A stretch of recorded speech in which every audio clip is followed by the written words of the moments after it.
BJP ముందు పెట్టడం, భారతీయ జనతా పార్టీలో జనసేనను విలీనం చేయడం కానీ, లేదా ఈ ఇద్దరు ఆత్మలాగా లైక్ బీహార్లో జేడీయూ వీళ్ళ టైపులు అట్లా బలంగా ఉండేటట్టు. అందుకని అక్కడ జాతీయ భావం అది అంటే బీజేపీ సిస్టర్ లాగా తన పార్టీని తయారు చేస్తున్నాడు ఏమో అనిపిస్తుంది. విభజన గురించి ప్రస్తావిస్తున్నారు. మొన్న కాంగ్రెస్ పార్టీకి సంబంధించి తెలంగాణలో ఈయనకి ఎదురైన అనుభవం తర్వాత ఇప్పుడు నిన్న కూడా అదే ప్రస్తావన. విభజన తీరును తప్పుపడుతున్నాను, విభజన తప్పు పట్టట్లేదు. టార్గెట్ కాంగ్రెస్ దిశగా జనసేన బలోపేతం అవ్వాలి జాతీయ స్థాయిలో, బీజేపీకి సపోర్ట్గా ఆ సంకేతమా? నాకు పవన్ కళ్యాణ్ ఒక ఆస్పెక్ట్ ఒకటి నాకు అనిపిస్తుంది.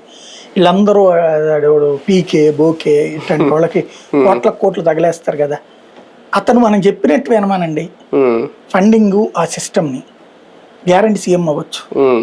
ఎందుకంటే ఎమోషన్ ఉన్నోడు, దేశభక్తి ఉన్నోడు, హిందుత్వ భావజాలం కూడా బలంగా ఉన్నాడు. కానీ లోపం ఎక్కడ ఉందంటే ఎక్కడ ఏది పడితే అటు వెళ్ళిపోతున్నది, అదే కదా గాలికి వెళ్ళిపోతుంది విషయం. అవును అవును. ఇప్పుడు ప్రాక్టికల్గా ఆయన కోరుకోవాలి సీఎం కావాలని కోరుకున్నాడు. అది ఓపెన్ గా చెప్పరు, చెప్పరు. మళ్ళీ నాకు రాదులే, నేను రాదు వద్దు అంటారు. చిన్నపిల్లలు కనుక తల్లిదండ్రుల దగ్గర నాన్న డబ్బులు ఇవ్వట్లేదు అనుకోండి, నాకు వద్దులే అదే ఏదో అంటారు, గారాబం చేస్తే ఉంటుందో అట్ట పబ్లిక్ దగ్గర గారాబం చేస్తుంది. వాస్తవంగా ఇవాళ ఆప్షన్ ఇతనికి ఉంది, ఉండే ధైర్యం చాలు. అట్లా తెలుగుదేశాన్ని వదిలి ఇండివిజువల్ గా నేను సీఎం అనేది ధైర్యం చేయట్లేదు. ఈయన ఒక తన ఎజెండా ప్రకటించి ఇట్లాగ రేపు 29 నాది అని చెప్పి ధైర్యం చాలు. అదే కదా, అవును. చెబితే దెబ్బతినేస్తారు, తెలుగుదేశం మీడియానే తొక్కేస్తేనే భయం ఉంది ఆయనకి. ఇప్పుడు తెలుగుదేశం అనుకూల మీడియానే మాక్సిమం ఇన్ని కూడా